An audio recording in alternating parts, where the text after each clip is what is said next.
Assalamualaikum warahmatullahi wabarakatuh. Berita Uronyo. Polres Aceh Timur gedrop 5 dro tersangka pencuri gading gajah. Bak jaro 5 dro tersangkanyan polisi gesita berbagai bukti dari gading truk bak parang ngenkoh taku gajah.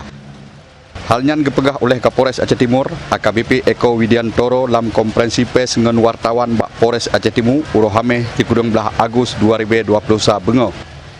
Gepegah li Kapolres limong tersangkanyan menghasil gedrop bak 10 Agus 2020.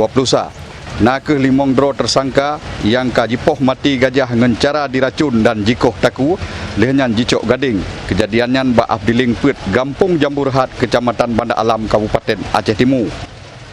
Nah ke limong dro tersangka yang menghasil jidrop. Nah ke JN 55 tahun warga Aceh Timur yang koh taku gajah.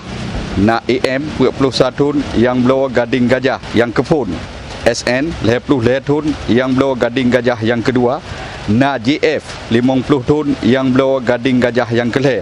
Dan RN 46 tahun yang bawa gading gajah keput warga Pulau Jawa.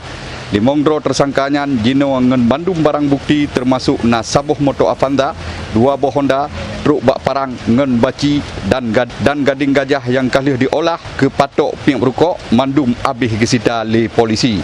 Bak kompresi pesnya na gejak Bupati Aceh Timur Haji Hasballah Haji Muhammad Taib, na Kajari Aceh Timur Sumeru SH, na Dandim 010 Put Aceh Timur, Kepala BKSDA Aceh dan na seluruh perwira bak Polres Aceh Timur. Ilyas Ismail, Freelance News Aceh Timur.